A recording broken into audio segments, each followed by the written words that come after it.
So, gentlemen, welcome back for the second session for today, training number 5 for OSHA General Industry. थोड़ा सा मैं आपको brief कर दूं अपने इस LMS के कोर्स मटेरियल से रिलेटेड और आपकी जो असेसमेंट है उससे रिलेटेड। काइंडली मुझे ज़रा एक दफ़ा कंफर्म कर दें कि मेरी आवाज़ सब तक पहुंच रही है। Everybody can hear my voice. मुझे आप चाहे एक मैसेज के थ्रू रिस्पॉन्स कर दें, चाहे आप वॉइस के थ्रू कर दें। एनीबडी आउट ऑफ यू, कोई भी कर दे जी। काइंडली मुझे बताइएगा मेरी आवाज़ सब तक पहुंच रही है। ओके, मैसेज आ गया। So thank you very much. Okay, thank you. चलें जी। तो ये जो LMS है ना, बेसिकली, या आप देखें ना, जब आप फर्स्ट टाइम इसको ओपन करते हैं ना, तो इसमें आप साइन अप नहीं हुए हुए होते। ठीक है ना। तो इस तरह का ये जो लेफ्ट साइड पे आप देख रहे हैं ना, पिक्चर के नीचे ज्वाइन दी कोर्स, इस तरह का ऑप्शन आपको आ रहा होता है। जब आप उसके ऊपर क्लिक करते हैं ना, ये देखें नीचे फिर क्रिएट एन अकाउंट और लॉगिन। पहले आपने जब फर्स्ट टाइम आप ज्वाइन कर रहे हैं तो इसमें क्रिएट एन अकाउंट पे क्लिक करेंगे तो ये वाला पेज ओपन होगा जिसमें आपने अपना ईमेल डालना है। जो भी ईमेल आपने मुझे सेंड किया था वही वाला ईमेल, जो फंक्शनल ईमेल है आपका। आप अपना नाम लिखें और अपना कोई भी पासवर्ड रख लें। ये पासवर्ड आपने अपनी मर्जी से रखना है ताकि नेक्स्ट टाइम लॉगिन करने के लिए आपको मुश्किल ना हो।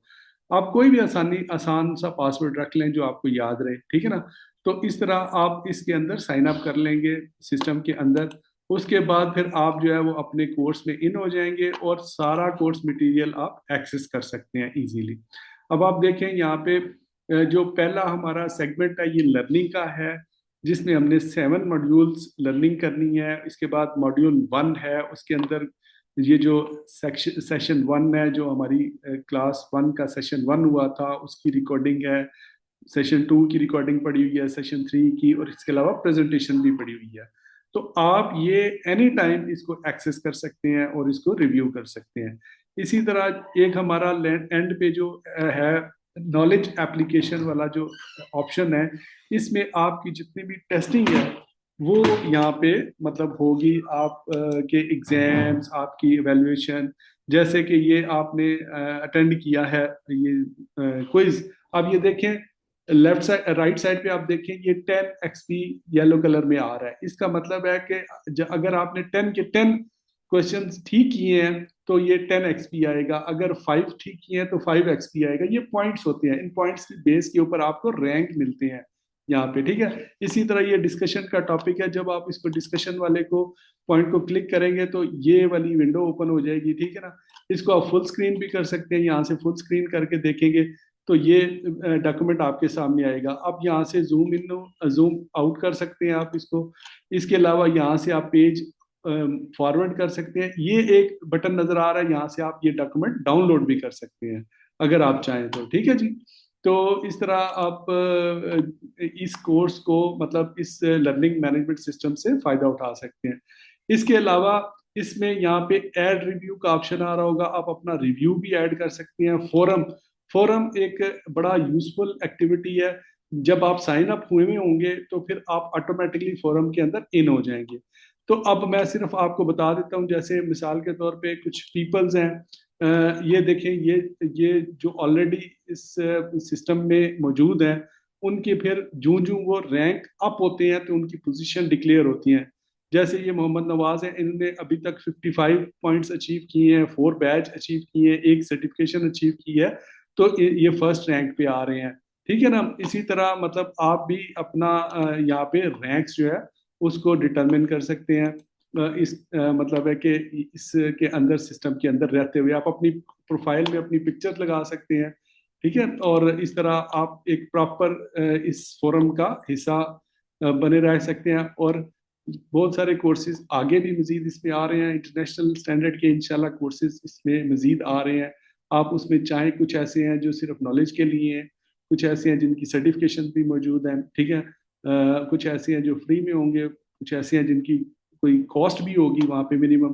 ठीक है ना। तो वो ये लीडर बोर्ड आप देखें, लीडर बोर्ड में ये जो भी अभी तक मतलब है कि पोजीशंस डिक्लेयर हो रही हैं वो आगे आ रही हैं। ठीक है जी। तो इस तरह आप ये मतलब है कि पॉइंट्स भी अचीव करते जाएंगे। मैं आपको एक पॉइंट्स का बता दूं, जो ताकि आपको अंदाजा हो, पता हो कि पॉइंट्स जो है वो किस तरह रैंकिंग होती है यहाँ पे इसकी, जैसे ये बैजेस हैं।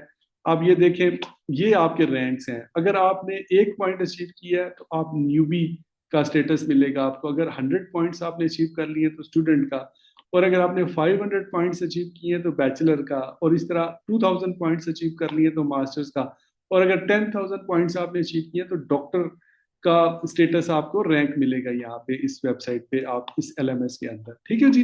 तो इसको आप मतलब है कि जब आप साइन इन करेंगे ना, तो आपकी अपनी प्रोफाइल भी यहाँ पे डिस्प्ले हो रही होगी। यहाँ पे आपको अपना नाम नजर आ रहा होगा। आप अपनी प्रोफाइल को क्रिएट कर सकते हैं, मतलब अपनी प्रोफाइल में पिक्चर लगा सकते हैं, अपना छोटा मोटा बायो लिख सकते हैं। तो ये काम आप चाहें तो कर सकते हैं, वरना जो इवेल्युएशन है वो तो जाहिर है आपने लाजमी करनी ही करनी है। अगर और भी कोई मजीद कोर्स में आप आना चाहें तो आप एंट्री दे सकते हैं, एंटर कर सकते हैं। ठीक है जी। चलें इसको करते हैं क्लोज। आप अपनी प्रेजेंटेशन पे चलते हैं ताकि हम उसको कंटिन्यू करें। अच्छा जी, प्रेजेंटेशन पे आ जाते हैं। अब हमारा है basically function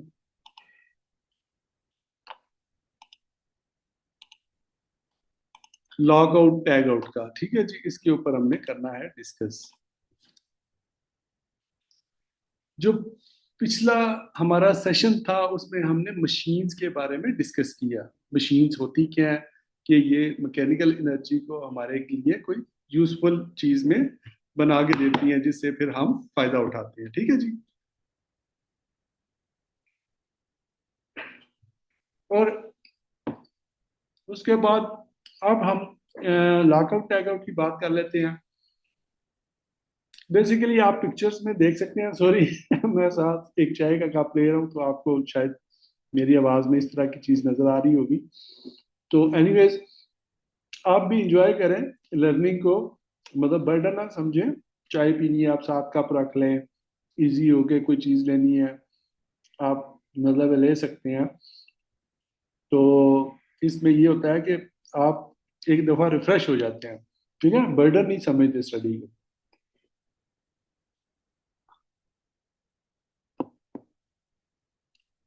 so children, lock out tag out is a method. ये कोई मतलब मैकेनिकल चीज नहीं है। इसमें पार्ट्स होते हैं, डिवाइसेस होती हैं, लेकिन बेसिकली एक मेथड है। Is a method use to control energy during servicing और maintenance of the machines and equipment.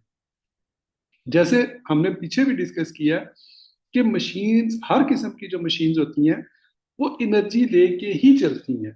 चाहे आप उसको इलेक्ट्रिसिटी के थ्रू एनर्जी दें, चाहे आप उसको फ्यूल के जरिए, पेट्रोल के जरिए, डीजल के जरिए, या सोलर एनर्जी दें, या कोई विंड एनर्जी दें, कोई भी एनर्जी की फॉर्म आप उसको देंगे तब वो मूव करेगी। ठीक है ना। तो जैसे simplest form of machine lever जो होता है, लीवर को कहाँ से एनर्जी मिलती है, इंसान खुद जो उसके ऊपर जोर लगाता है वो एनर्जी उसको मिलती है। ठीक है ना। तो ये बेसिकली जब आप मशीन्स की बात करते हैं तो मशीन्स के अंदर बहुत दफा ऐसा होता है कि आप इवन पावर ऑफ भी कर देते हैं उसको, उसका मेन शट ऑफ बटन जो है उसको भी पावर ऑफ कर देते हैं।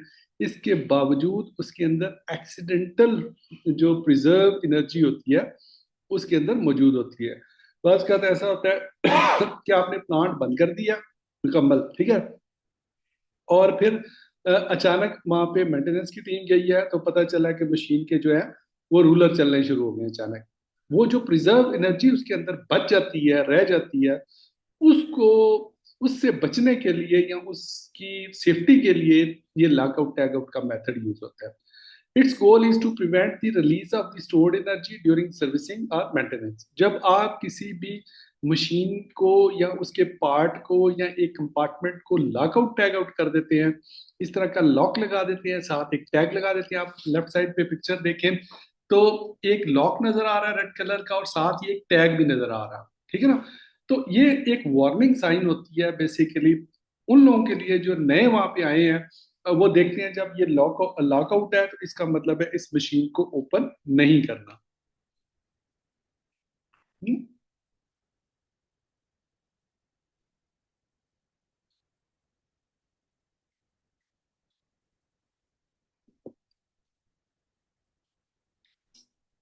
It does this through specific procedure that include applying locks and tags to controls and isolating equipment for energy sources.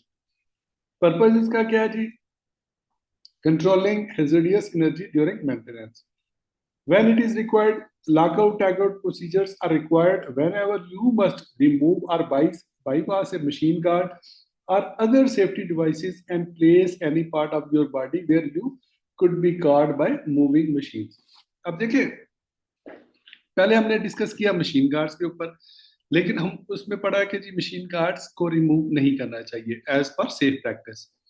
लेकिन समटाइम आपको ऐसा होता है कि आपने जब पावर ऑफ कर दिया हुआ है प्लांट, तो मेंटेनेंस की टीम को किसी एक पार्ट जिसको उसने चेक करना है पहुंचने के लिए मशीन गार्ड को वक्ती तौर पे हटाना पड़ता है, ठीक है, ताकि वो उस पार्ट तक पहुंच सके जहां पे अगर कोई फॉल्ट है या उसकी चेकिंग करनी है।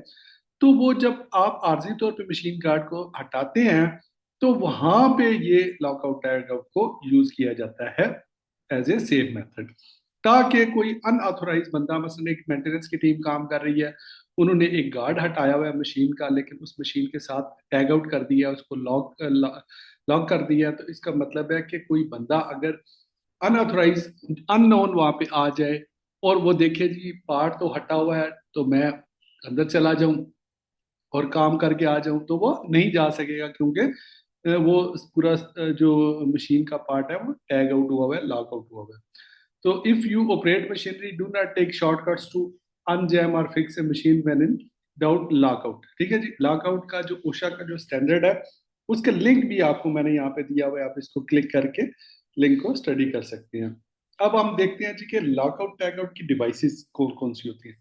डिवाइसेस क्या होती हैं? वो आइटम्स जो लॉकआउट के लिए, टैग आउट के लिए यूज होती हैं, मुख्तलिफ किस्म के।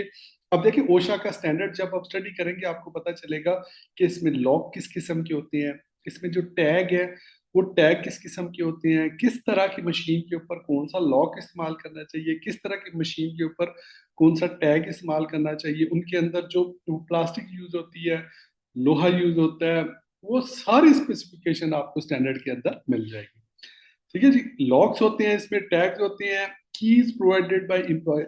अब जब लॉक होती हैं तो कीज भी होती हैं, ठीक है ना। Requirements for devices durable standardized identify owner, कि आपकी ये जो डिवाइसेस हैं, ये जो स्टैंडर्ड कहता है कि वो ड्यूरेबल होनी चाहिए, स्टैंडर्डाइज्ड होनी चाहिए, मतलब एज पर स्टैंडर्ड होनी चाहिए जो ओशा का है, एंड आइडेंटिफाई ऑनर। उस जो टैग लगा होता है उसके ऊपर उस ऑनर का भी मेंशन होना चाहिए जिसने लॉकआउट टैग आउट किया है। मतलब मैं एक नाइट शिफ्ट सुपरवाइजर हूँ, तो जब मैं किसी मशीन के पार्ट को लॉकआउट करूंगा, टैग आउट करूंगा, तो अपना नाम वहां पे लिखूंगा कि मैंने ये किया। ठीक है जी। उसके बाद अगर रोल्स एंड रिस्पॉन्सिबिलिटीज की अगर हम बात कर लें, तो authorized employees perform lockout tag out. Lockout tag out जो है वो हर बंदा नहीं कर सकता, सिर्फ जिसको ऑथोराइज किया गया है, क्योंकि ये डिवाइसेस जो होती हैं लॉकआउट टैग आउट की उन्हीं के कंट्रोल में होती हैं, जो कि कोई वो जैसे प्रोडक्शन मैनेजर है, मेंटेनेंस मैनेजर है, या और सीनियर लेवल का बंदा है, उसके पास ये डिवाइसेस मौजूद होती हैं, तो वो अपने सुपरवाइजर्स को ऑथोराइज करता है कि आप इसको लॉकआउट टैग आउट करें।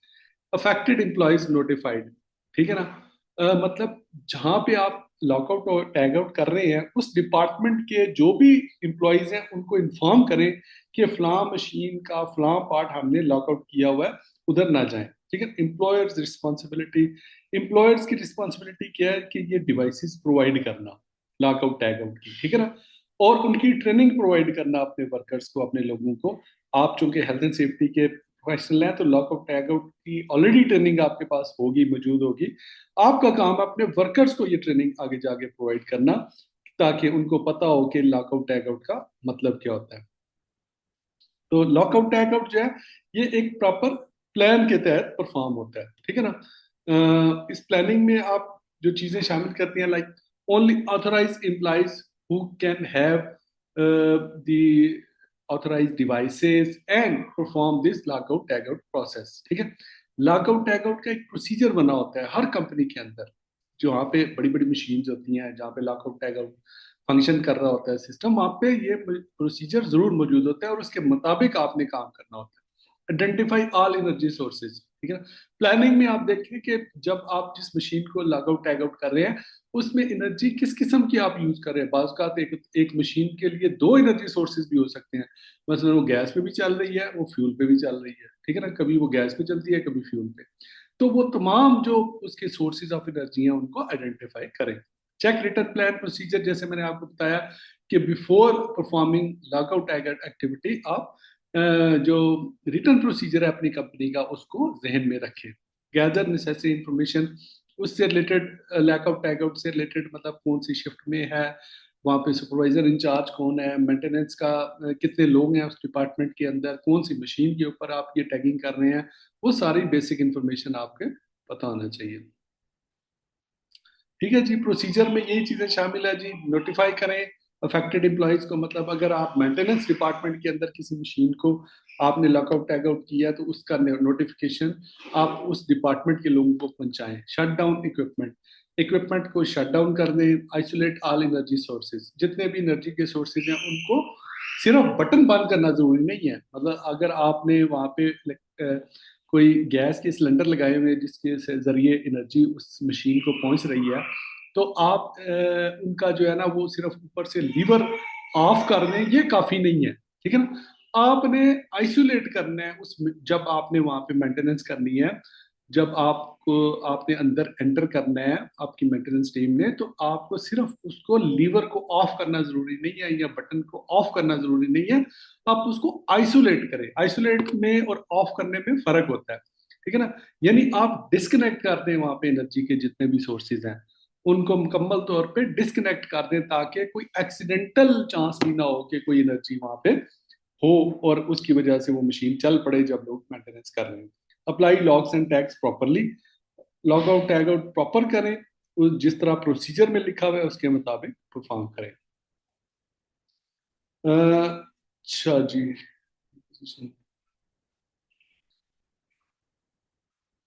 अच्छा, अब जो एनर्जी है आपकी मशीन्स के अंदर, प्रिजर्व एनर्जी जो होती है उसको मतलब कंट्रोल करने के मुख्तलिफ तरीके जो है वो किस तरह आप यूज कर सकते हैं। क्योंकि जब आप लॉकआउट टैग आउट करते हैं ना उससे पहले आपने ये इंश्योर करना होता है सबसे पहले, तो जैसे पहले पीछे भी बताया आपको कि उसका बटन पावर ऑफ करें, मसलन अगर बिजली है तो उसको बिजली के मेन कनेक्शन से कट ऑफ कर दें, आइसोलेट कर दें। उसके बावजूद भी आपने ये सोचना है कि वो मशीन्स के अंदर कोई ना कोई एनर्जी मौजूद होगी, ठीक है ना। तो एनर्जी को रिलीज करने की टेक्निक्स हैं वो कौन कौन सी हैं। मसलन ग्राउंडिंग, ग्राउंडिंग इलेक्ट्रिकल एनर्जी के लिए एक बेहतरीन ऑप्शन है। जैसे आपने देखा है कि ये जो आसमान की बिजली गिरती है इसके लिए भी ग्राउंडिंग का फंक्शन इस्तेमाल होता है। इसके लिए स्पेशल डिवाइस यूज होती है जो कि एक्स्ट्रा एनर्जी जितनी भी दाएं बाएं से आती है वो ग्राउंड के अंदर चली जाती है। तो ग्राउंडिंग का एक ऑप्शन है आपका एक्स्ट्रा एनर्जी को रिलीज करने के लिए। रीपोजिशनिंग, रीपोजिशनिंग का मतलब होता है कि आप एक मशीन अगर दाएं बाएं दाएं की तरफ चल रही है तो उसको दूसरी तरफ चलाएं, ठीक है ना, ताकि वो रीपोजिशन से आपको अंदाजा हो जाए कि अगर उसके अंदर कोई स्टोर्ड एनर्जी है तो वो रिलीज हो जाए, ठीक है ना। क्योंकि आपने आइसोलेट तो उसको कर दिया होगा before lockout tag out. Blocking, blocking from energy और ग्रेविटी, ठीक है ना।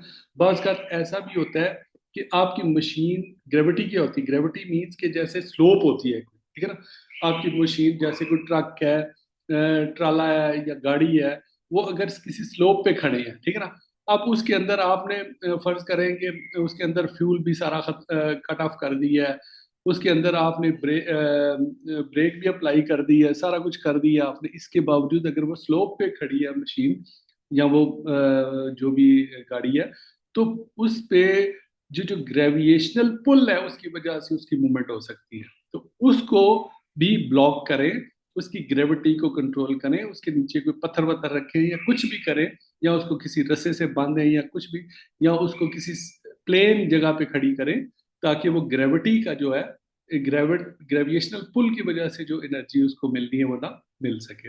रिलीविंग प्रेशर, ठीक है, अगर फर्ज करें कोई पाइप है जिनके अंदर प्रेशर है, ठीक है, आपने मेन पावर शट ऑफ भी कर दी है, फिर भी आप उसको उसके जो वॉल्व हैं उनको खोलें, बार बार खोलें, खोल के उसके अंदर से कोई भी अगर प्रेशर माइनर सा भी है उसको रिलीव करें। ओपनिंग ड्रेन्स, ड्रेन ओपन कर दें ताकि अंदर कोई प्रेशर है तो वो निकल जाए। ब्लीडिंग लाइंस का मकसद आपको पता होगा, ये ब्लीडिंग कैसे करते हैं, ठीक है ना।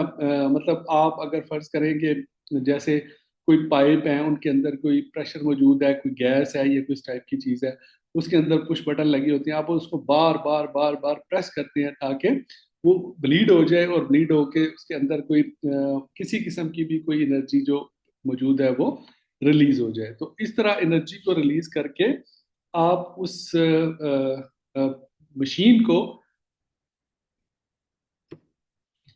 सेव कर सकते हैं, ताकि आप फिर जब उसके बाद ये सारे फंक्शन करने के बाद जब आप लॉकआउट टैग आउट करेंगे ना, तो फिर ड्यूल प्रोटेक्शन आपको मिलेगी। एक तो आपने सेफ्टी मेजर्स पहले भी ले लिए कि एनर्जी रिलीज कर ली, और आपने लॉकआउट टैग आउट भी कर दिया, अनऑथोराइज बंदा उस तरफ जाएगा भी, तो हादसा होने का जब चांस ही खत्म हो जाएगा तो इंशाल्लाह हादसा होगा ही नहीं।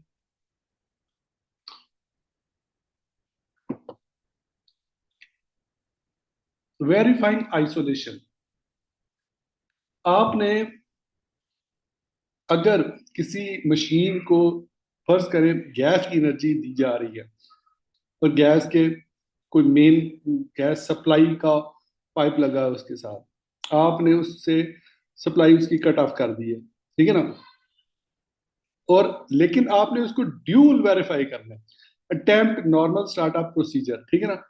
जब कैसे वो करेंगे कि आप उसको वेरीफाई कैसे करेंगे, जैसे आप नॉर्मल मशीन स्टार्ट करते हैं ना, कोई प्रोसेस परफॉर्म करेंगे ताकि आपको कंफर्म हो सके कि क्या वाकई वो एनर्जी का सोर्स वहां से आपने हटा दिया है उसके साथ, या अभी तक कहीं पे वो टच हुआ हुआ है, और जब आप उसको चलाएंगे तो अगर मशीन चल पड़ी तो इसका मतलब है कि अभी वो मुकम्मल आइसोलेट नहीं हुआ। तो वेरीफाई करना आइसोलेशन बहुत जरूरी है। विजुअली इंस्पेक्ट लॉग्स, आप विजुअली भी देखें कहीं पे अगर कोई एनर्जी का सोर्स कहीं पे उसका कोई छोटा मोटा पाइप रह गया, बात का तो होता है ना कि एनर्जी के सोर्स के काफी सारे पाइप्स होते हैं या कनेक्शंस होते हैं जो कि मशीन के साथ अटैच होते हैं, तो अगर कुछ आपने हटा दिए हैं तो आप मुतमईन हो गए हैं कि ठीक है यार अब इसके अंदर एनर्जी नहीं जाएगी, लेकिन आपको ये कंफर्म वेरीफाई करना बहुत जरूरी है कि तमाम सोर्सेज आपने आइसोलेट करने। टेक मेजरमेंट्स इफ नीडेड, अगर कोई मतलब है कि आपको प्रिकॉशंस की जरूरत है उस दौरान में, वेरीफाइंग के दौरान में, तो आप करें, वहां पे कोई मतलब बैरिकेड कर दें, कोई प्रिकॉशन लगा दें, जी हम ये चेक कर रहे हैं, तो अनऑथराइज बंदा यहाँ पे ना आए। Never skip this crucial step, verify करने का प्रोसेस स्किप कभी ना करें, ठीक है ना। ये वो प्रैक्टिसेस हैं जो हेल्थ एंड सेफ्टी के जो प्रोफेशनल्स हैं, अगर ये अच्छे तरीके से परफॉर्म करें तो मैं आपको क्लियरली गारंटी से कहता हूँ, यकीन जानो, अगर हेल्थ एंड सेफ्टी के प्रोफेशनल सही ट्रेंड हो और नीयत के साथ काम करें, बहुत सारे इंसानों की जानें बच सकती हैं, बहुत सारे हादसा बच अरबों डॉलर की बचत हो सकती है। मुल्क की एक और अभी आपको पता है, अगर आप आईएलओ की वेबसाइट पे जाएं तो जो करंट डेटा आपको मिलेगा उसमें मोर देन 4% जो जीडीपी है पूरी दुनिया की वो लॉस होती है, सिर्फ और सिर्फ ये इंडस्ट्रियल एक्सीडेंट्स और सेफ्टी प्रिकॉशंस ना होने की वजह से, ठीक है ना। ये बहुत बड़ी ह्यूज अमाउंट है, अरबों डॉलर जो है वो लॉस हो जाता है फाइनेंशियल टर्म्स में। तो बाकी जो ह्यूमन लॉस है वो एक अपनी जगह पे, अगर एक्सीडेंट होता है तो आप देखें कि जो शख्स बेचारा वहां पे विक्टिम हुआ है वो तो हुआ ही हुआ है, उसके साथ साथ वो एक फैमिली का सहारा भी होता है, ठीक है ना, अपनी बीवी बच्चों के लिए वो रिस्क कमाने के लिए उस फैक्ट्री में काम कर रहा होता है, ठीक है ना। ये ये उसका हक है कि उसको वहां पे जो जगह प्रोवाइड की जाए, जो मेथड प्रोवाइड किया जाए, जो टूल प्रोवाइड किए जाए वो सेफ हो, उनकी वजह से उसकी जान खतरे में ना पड़े, क्योंकि मशीन का भी इस्तेमाल होना है वहां पे, चीजें भी बननी है, उसी चीज के पैसे मिलने हैं ना आपको, उनके बगैर तो आप वहां पे काम नहीं कर सकते। टूल्स हैं, इक्विपमेंट्स हैं, प्रोसेसेस हैं, लेकिन अगर आप उनको इंश्योर करें कि वो सेफ तरीके से परफॉर्म हो रहे हो तो हादसा की रोकथाम हो जाती है। अब हमारा लास्ट जो फंक्शन है वो removing lock tag and restarting बारे में है। मसलन एक मशीन का एक बड़ी मशीन है, मिसाल के तौर पे हम जहाज की मशीन मिसाल ले लेते हैं, एरोप्लेन है बड़ा, ठीक है ना। अब इसको आपने ग्राउंड किया है मेंटेनेंस के लिए, ठीक है ना। अब ग्राउंड किया जब मेंटेनेंस के लिए, तो फिर लॉकआउट टैग आउट की टीम जाएगी, उसके जितने भी एनर्जी रिलीज करने वाले मैकेनिज्म्स हैं उनको चेक करेगी जाके, ठीक है। और उनको पहले एनर्जी रिलीज करेगी, फिर एज पर प्रोसेस प्लान उसके अंदर से जो पावर के रिसोर्सेज हैं उनको आइसोलेट करेगी, उनको शट ऑफ करेगी। ये सारा काम करने के बाद फिर वो वहां पे टैगिंग कर देंगे, लॉक कर देंगे, ठीक है ना। और उसमें जो जिस मशीन के ऊपर जोन सा सुपरवाइजर लॉकआउट टैग आउट कर रहा है उसका वहां पे नाम नंबर लिखा जाएगा, ठीक है जी। जब ये सारे काम हो जाएंगे, फिर मेंटेनेंस की टीम अपना काम करेगी, मेंटेनेंस करेगी, उसकी करके वापस हो जाएगी। अब उसको रिमूव भी करना है लॉकआउट टैग, ठीक है ना। तो inspect work area first, removing से भी पहले सबसे पहले अपने वर्क एरिया को इंस्पेक्ट करें। कोई ऐसा हैजर्ड ना हो, मौजूद हो कि कुछ जिसकी वजह से दोबारा आपको वहां पे खतरा महसूस हो। Remove locks tags by authorized employee only. जैसे लॉकआउट टैग आउट करने के लिए ऑथराइज पर्सन की जरूरत होती है, इसी तरह रिमूविंग के लिए भी सिर्फ वही लोग रिमूव कर सकते हैं जो ऑथराइज हो। Notify affected employees. इसी तरह जिस तरह आपने लगाए हैं लॉक और टैग और अपने एम्प्लॉयज को जो अफेक्टेड है उनको नोटिफाई किया, इसी तरह रिमूविंग के दौरान में भी आप उनको नोटिफाई करेंगे। Follow proper startup sequence. जब आपने मशीन को दोबारा स्टार्ट करना है तो उसके लिए एक प्रॉपर जो सीक्वेंस है उसको अप्लाई करें।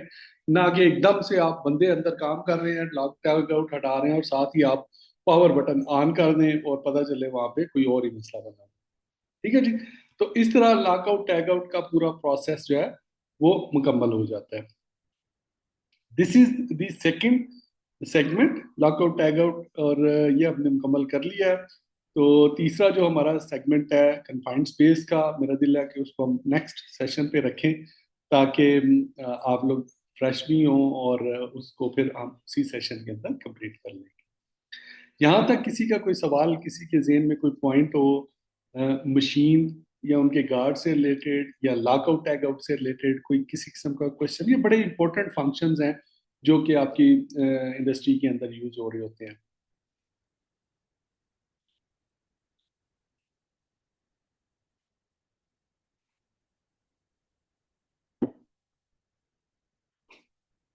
जी, किसी का कोई सवाल?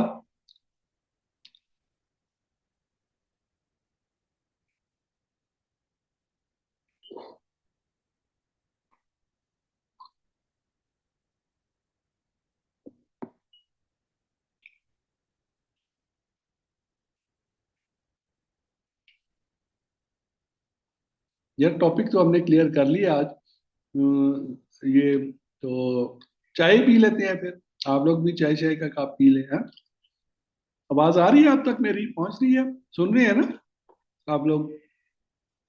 भी मेरे साथ हैं, इमरान अली हैं, मोइन कुरैशी हैं, अबसार, आप लोग क्लास में शामिल हैं तो यकीनन आप सुन भी रहे होंगे।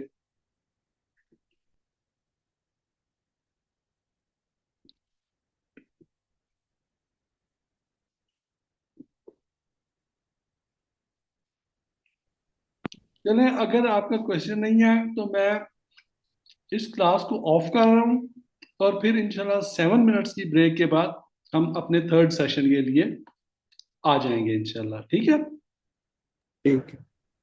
Okay okay, thank you. Okay.